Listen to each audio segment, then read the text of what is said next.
नमस्कार, एक बार पुनः आप सभी का स्वागत है। मैं हूं हरबंश नागो के एक और नया सीधा प्रसारण आपके लिए लेके आया हूं। महत्वपूर्ण खबरें हैं जो सचमुच बड़ी ही सकारात्मक हैं और उसमें ग्रामीण क्षेत्रों में खास करके भारत सरकार ने जम्मू कश्मीर में 4G कनेक्टिविटी 775 मोबाइल टावर लगाने का आदेश देकर बहुत जल्दी ये काम सीमावर्ती क्षेत्रों में और दूर दराज इलाकों में होगा। साथ ही साथ बजट जो रविवार को पेश होगा केंद्र में, वो अपने आप में वो जरूर एक नया इतिहास बनाएगा। कुछ संकेत उभरे हैं कि खास करके बुजुर्गों के लिए नई सौगात होगी, इनकम टैक्स स्लैब में भी रिबेट होगी, कुछ और इसमें महत्वपूर्ण बातें हैं।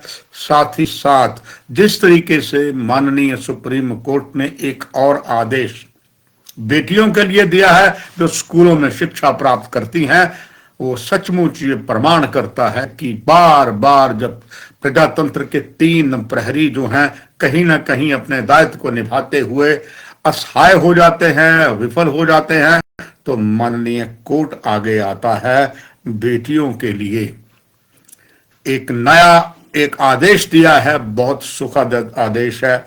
इस पर बात आपसे करूंगा, पर आइए सबसे पहले हम बात करें धरती का स्वर्ग कहे जाने वाले कश्मीर में, जहां एक ऋषियों मुनियों की धरती है, साथ ही साथ कई ऐतिहासिक स्थान हैं और साथ में मौसम जो अपने आप में अजूबा होता है।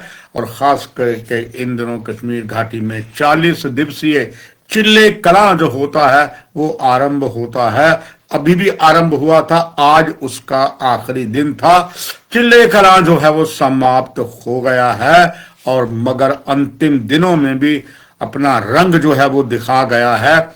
कश्मीर घाटी में मोटी चादर ओढ़ा सर्दियों का सबसे कठिन दौर कहलाए जाने वाला चिल्ले कलां जो आज रुखसत तो कर गया, लेकिन चिल्ले कलां की तुलना में कम तीव्रता वाले 20 दिवसीय चिल्ले खुर्द में अपने आप पारी के पहले दिन ही अपना कमाल दिखाने को ये तैयार रहा है। मौसम विभाग की 1 और 2 फरवरी को घाटी में मौसम के मिजाज एक बार फिर तीखे हो जाएंगे। इस बीच कई इलाकों में ताजा बर्फबारी और बारिश होगी।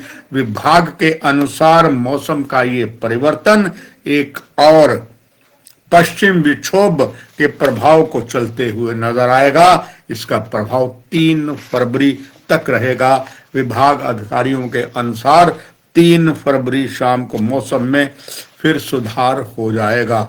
हालांकि अक्सर देखा गया है जब चिल्ले कलां आरंभ होता है उसके 40 दिनों में बहुत कुछ बर्फबारी होती है, मगर इसके बाद भी चिल्ले कलां समाप्त हो रहा है, हो गया है, मगर इसके बावजूद भी अभी भी बहुत ज्यादा बर्फबारी होगी।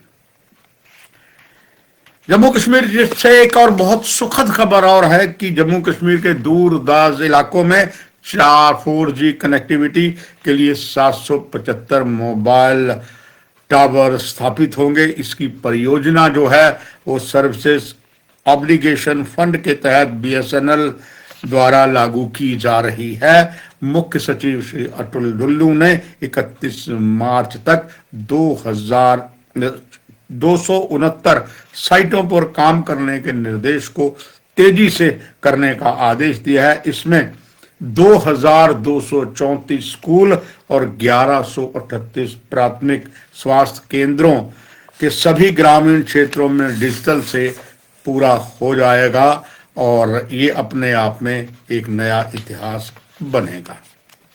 आइए एक और समाचार जो है जो दर्शाता है कि किस तरीके से माननीय सुप्रीम कोर्ट बेटियों के लिए वो बहुत ज्यादा चिंतित है। सुप्रीम कोर्ट ने आज सभी प्राइवेट और सरकारी स्कूलों को सख्त निर्देश दिए हैं कि हर स्कूल में पढ़ने वाली बालिकाएं को फ्री सैनिटरी पैड बांटना जरूरी होगा। लड़के और लड़कियों के लिए अलग अलग वॉशरूम बनाने होंगे। जो स्कूल ऐसा नहीं कर पाएंगे उनकी मान्यता ही रद्द कर दी जाएगी। साथ ही साथ कोर्ट ने सभी राज्यों और केंद्र शासित प्रदेशों को निर्देश दिया है कि हर स्कूल में दिव्यांगों के लिए अनुकूल डिसेबल फ्रेंडली टॉयलेट भी बनाया जाए। आपको तो मालूम है कि दिव्यांग जो होते हैं उनके लिए नॉर्मल टॉयलेट में जाना मुश्किल होता है, मगर उसके लिए भी सुप्रीम कोर्ट ने एक आदेश दिया है। केंद्र सरकार ने मासिक धर्म स्वच्छता नीति मेंस्ट्रुएशन जो हाइजीन पॉलिसी होती है उसको पूरे देश में लागू करने की मांग पर सुप्रीम कोर्ट ने पिछले 4 सालों में सुनवाई चल रही थी, 4 सालों से सुनवाई चल रही थी, उसका फैसला माननीय सुप्रीम कोर्ट ने दे दिया है। एक सोशल वर्कर जया ठाकुर ने 2022 में एक जनहित याचिका लगाई थी और उन्होंने मांग की थी कि मेंस्ट्रुएशन हाइजीन पॉलिसी को पूरे देश में लागू किया जाए। ये जब हुआ तो आज उसका फैसला जो आया, मैडम सुप्रीम कोर्ट ने कहा कि अगर स्कूलों में लड़कियों के लिए अलग टॉयलेट नहीं तो संविधान के अनुच्छेद की 14 की बराबरी का अधिकार का घोर उल्लंघन है और इसके लिए लड़कियों को सैनिटरी पैड नहीं मिलते तो वो लड़की की तरह बराबरी से पढ़ाई और गतिविधियों में हिस्सा वो नहीं ले पाती है। मासिक धर्म के दौरान सम्मानजनक सुविधा मिलना संविधान के अनुच्छेद 21 जीवन और गरिमा का अधिकार है का हिस्सा है। अगर लड़कियों को उचित सुविधा नहीं मिलती तो उनकी गरिमा और निजता प्रभावित होती है। कोर्ट ने आगे ये भी आज कहा कि लड़कियों के शरीर को बोझ के रूप में देखा जाता है। इससे बड़ी और शर्म की बात क्या हो सकती है। माननीय सुप्रीम कोर्ट ने जो शब्द कहे हैं, ये आदेश सिर्फ कानूनी व्यवस्था के जुड़े लोगों के लिए नहीं है, यह उन क्लास रूम के लिए भी है जहां लड़कियां मदद मांगने से झिझकती हैं। यह उन टीचर्स के लिए है जो मदद करना चाहते हैं लेकिन संसाधनों की कमी के कारण उनके हाथ बंधे हुए हैं।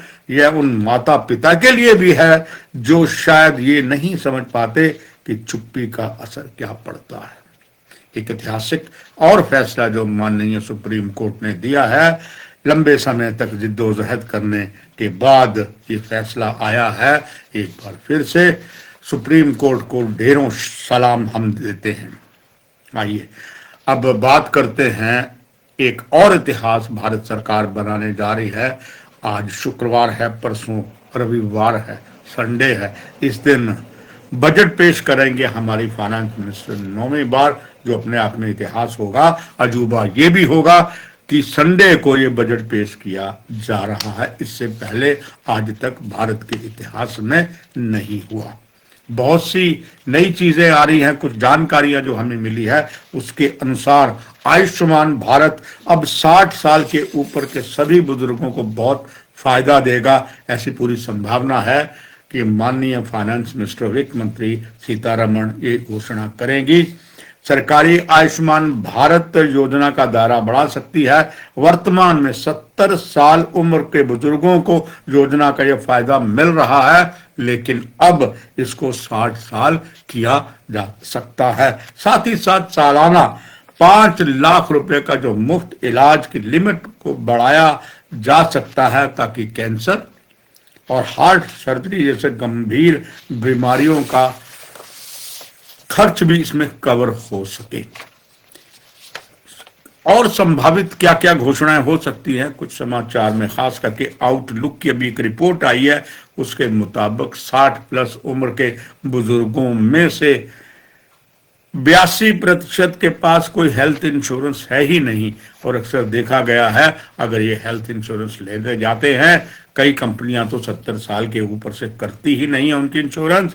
मगर अब ये नया इतिहास जो है भारत सरकार बनाने जा रही है। हालांकि 70 प्लस उम्र वालों को आयुष्मान में कवर है। 60 से 70 साल के बीच ऐसे बुजुर्ग हैं जिनके पास हेल्थ इंश्योरेंस है ही नहीं। गंभीर बीमारियों के लिए अपनी जमा पूंजी खर्चने पर वो मजबूर हो जाते हैं। ऐसे में सरकार उन्हें राहत दे सकती है। कुछ और सुखद खबर जो आने वाले बजट घोषणा में हो सकती है, उसमें इनकम टैक्स 13 लाख तक की कमाई का टैक्स फ्री हो सकता है। ये और इसमें डिडक्शन जो है इनकम टैक्स की नई रिज्म के स्टैंडर्ड डिडक्शन जो है 75,000 से बढ़ाकर 1 लाख रुपए किया जा सकता है। इसमें सैलरीड लोगों के लिए 13 लाख रुपए तक की इनकम टैक्स फ्री होगी। दूसरा, किसान सम्मान निधि 50% बढ़ सकती है। सालाना रकम पीएम किसान योजना की राशि 6,000 से 9,000 रुपए सालाना हो सकती है। बीते 3 सालों में इसे बढ़ाने की बात लगातार हो रही थी, मगर आशा की जा रही है कि इस बार इस पर अमली जामा पहना दिया जाएगा। उधर एक और खबर है कि जिस बांग्लादेश को भारत ने खून से सींच कर बनाया, अपनी कितनी ही कुर्बानियां दी, बांग्लादेश को बनाया, मगर वो बांग्लादेश अब भारत से स्पेशल इकोनॉमिक जोन ही छीनने लगा है और अब चीन को ड्रोन फैक्ट्री बनाने के लिए जमीन भी दे दी है। बांग्लादेश को 20 चीनी फाइटर जेट जो है ये चाइना देगा। ये होता है नेकी कर और कुएं में डाल। इस कहावत को पूरी तरीके से बांग्लादेश ने यथार्थ किया है। इससे बड़ा और दुर्भाग्य क्या हो सकता है। खैर, ये प्रमुख खबरें थी जो आप तक पहुंचाई, और नवीनतम जो भी जानकारी होगी आपके लिए मैं ले आऊंगा। तब तक नमस्कार।